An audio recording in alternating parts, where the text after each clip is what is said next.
अध्यक्ष और अपने पिछड़ा मोर्चा के सम्मानित अध्यक्ष, ओबीसी मोर्चा के अध्यक्ष, मैं केंद्रीय नेतृत्व ने मुझे आप लोगों के बीच जरूर भेजा है, लेकिन मैं इतना कहूंगा कि मैं भी एक आम सिपाही हूँ।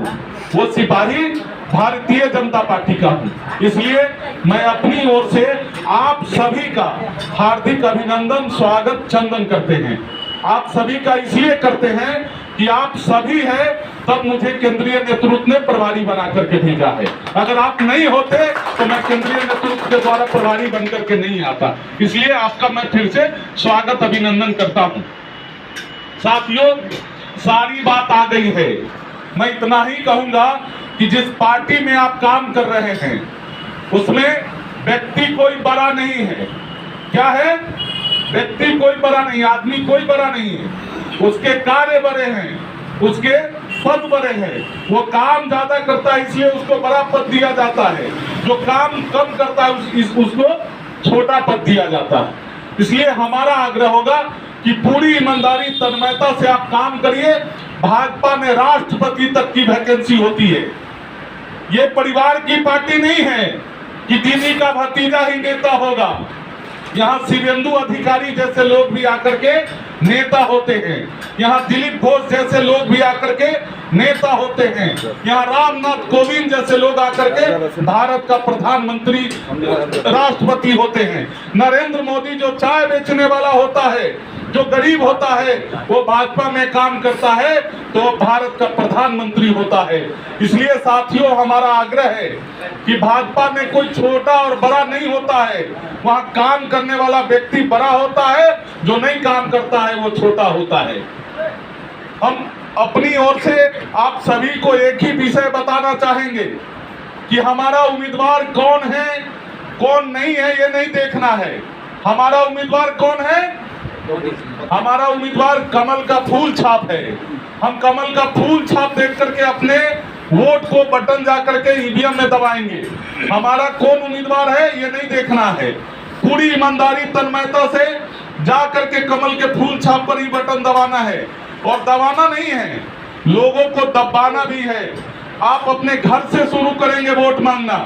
जैसे क्या होता है कि लोगों ने पहले क्या हुआ कि अपने परिवार में अपने माँ से, अपने पिताजी से, अपने भाई से, अपनी भाभी से वोट नहीं मांगा, चल दिया। मालूम चला उसकी माँ पूछी, बेटा किसको वोट करना है? मैं तो दूसरे को दे आई। तो ऐसा नहीं करना है। वोट का मांग करना अपने घर से शुरू करना है। अपने घर में पिताजी को बोलना है, पिताजी मैं भाजपा का कार्यकर्ता हूँ, मुझे भाजपा के लिए आपसे वोट मांगना है। माँ से वोट मांगना है, बहन से वोट मांगना है, भाभी से वोट मांगना है, भाई से मांगना है।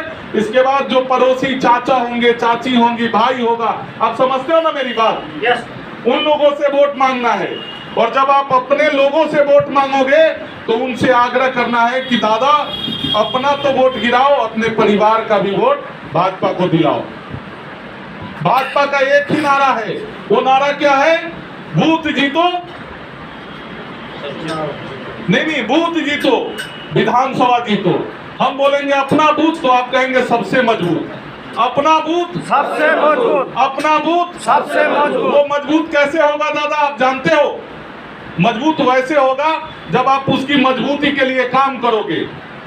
और मैं आपको बता रहा हूं, मेरी अगर भाषा आप समझ रहे हैं तो मैं आपको कह रहा हूं, भारतीय जनता पार्टी का एक एक कार्यकर्ता इतना योद्धा होता है। उसकी सोच यही होती है कि तन समर्पित, मन समर्पित और यह जीवन भी समर्पित, चाहता हूं देश की धरती, तुझे कुछ और भी दूं, तुझे कुछ और भी दूं। ये कौन कहता है? भारतीय जनता पार्टी का कार्यकर्ता कहता है कि अगर आपको लगता है कि मेरा मन समर्पित नहीं है तो मैं तन भी समर्पित करता हूं, शरीर को भी देता हूं। और इस धरती से मैं वचन करता हूं, इस धरती को वादा करता हूं कि अगर लगेगा कि मेरी प्राणों की आहुति भी आपके लिए देना पड़े तो मैं दूंगा। ये भाजपा का कार्यकर्ता सिर्फ कहता है, ये अन्य पार्टी की कार्यकर्ता नहीं कहता है। और आप सभी लोगों को समझना पड़ेगा कि हम सभी भारतीय जनता पार्टी के कार्यकर्ता है। यहाँ चित्र लगे हैं 3 लोगों का, उसमें एक भारत माँ की तस्वीर है, एक श्यामा प्रसाद मुखर्जी का तस्वीर है, एक दीनदयाल जी की तस्वीर है। आप गौर से देखें इस तस्वीर को। श्यामा प्रसाद मुखर्जी भारत में जो पहली सेलेक्टिव सरकार बनी थी, उसमें वो वित्त मंत्री थे। क्या थे? वित्त मंत्री थे। लेकिन वो चाहते थे कि मैं ऐसे भारत की कल्पना करता हूं जिस भारत में सबको अभिव्यक्ति की स्वतंत्रता हो, चाहे वह धर्म रूप में हो या जात रूप में हो या बोलने में हो या शिक्षा प्राप्त करने में हो या चिकित्सा लेने में हो या चलने घूमने फिरने में हो। लेकिन क्या था, इसी देश में जम्मू कश्मीर एक राज्य है ना, जहां से धारा 370 और 35A हटा है, उस देश में आपको जान करके आश्चर्य होगा दादा कि जाने से पहले वीजा और पासपोर्ट लगता था।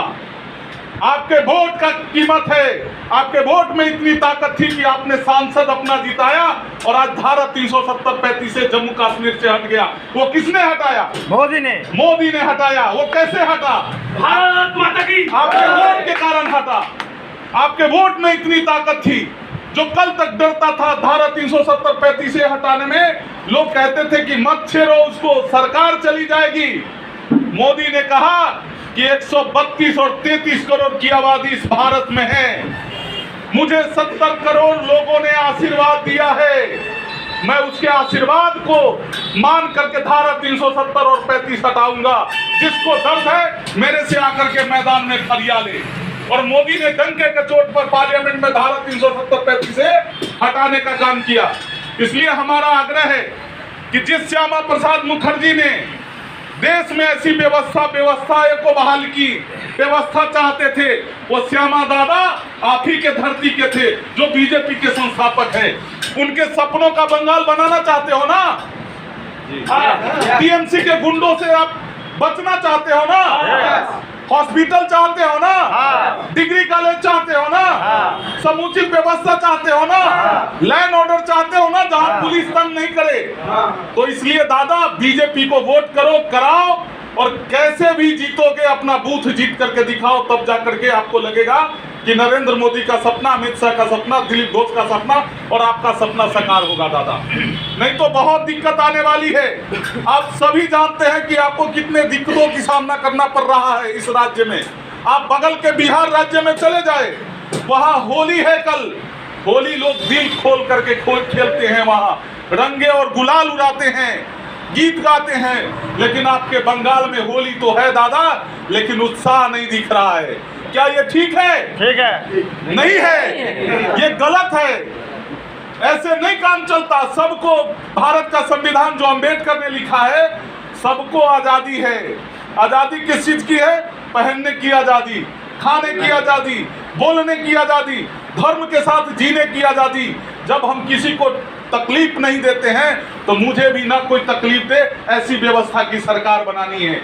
अब बगल में यूपी देखते थे, बहुत तकलीफें होती थी, लेकिन आपके जैसे लोगों ने वहां योगी आदित्यनाथ को जब मुख्यमंत्री बना करके बैठाया, तो आज यूपी क्या है?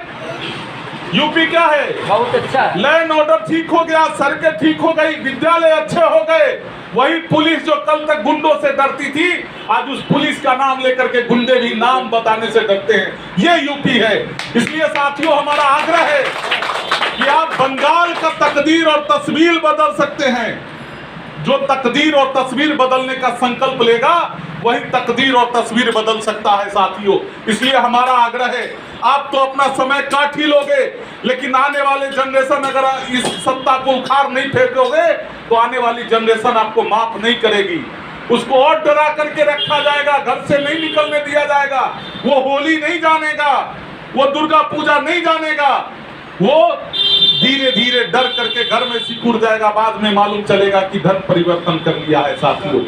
इसलिए हमारा आग्रह है, अपने को समझो, कमल के निशान को समझो, मोदी के शक्ति को समझो। आप वोट करो।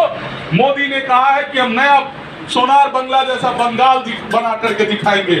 और निश्चित तौर पर मैं आपको बता रहा हूं, जो हमारे आराध्य देवता राम को मानते हो ना आप लोग, राम को, उस राम के घर को किसने बनवाया?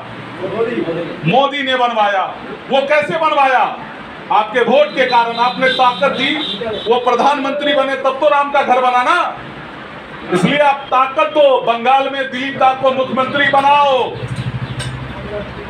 और जब आप दिलीप दा को मुख्यमंत्री बनाओगे तो ये सड़कें भी अच्छी हो जाएगी, यहाँ के गुंडे मवाली जो कहते हैं ना कि ऐसे आ जाएंगे, झंडा लगाओगे तो घर बैठ जाएंगे, वो डर से नहीं आएंगे दादा। ऐसी व्यवस्था होने वाली है, आपको एक बार हिम्मत दिखाने की आवश्यकता है। इसलिए हमारा आप सभी लोगों से आग्रह है कि पूरी ईमानदारी तन्मयता से भाजपा को अपने अंदर उतारिए। नरेंद्र मोदी, अमित शाह को अपना आदर्श मान के, दिलीप घोष को अपना आदर्श मान करके इस बंगाल में कमल का फूल खिलाइए। कमल का फूल खिलाइएगा तो कचरा ऐसी ही साफ हो जाएगा, एक भी कचरा बचने वाला नहीं है। ठीक है ना दादा? ठीक है। तो बोलो भारत माता की जय, भारत माता की जय, वंदे मातरम, वंदे मातरम। बोल पोखर की जनता जिंदाबाद, जिंदाबाद जिंदाबाद, बोल पोखर की जनता जिंदाबाद, जिंदाबाद जिंदाबाद, भारतीय जनता पार्टी जिंदाबाद, जिंदाबाद जिंदाबाद, युवा मोर्चा जिंदाबाद, जिंदाबाद जिंदाबाद, ओबीसी मोर्चा जिंदाबाद, जिंदाबाद जिंदाबाद, नरेंद्र मोदी जिंदाबाद, जिंदाबाद जिंदाबाद, दिलीप घोष जिंदाबाद। जिंदाबाद जिंदाबाद। दीदी क्या कहती है कि इस बार खेला होवे। अरे दीदी, खेला ना होवे, खेला काहे होवे? भ्रष्टाचार के लिए, घूसखोरी के लिए, रिश्वत के लिए। मोदी जी कहते हैं उन्नयन होवे, परिवर्तन होवे। इसलिए परिवर्तन करना है ना।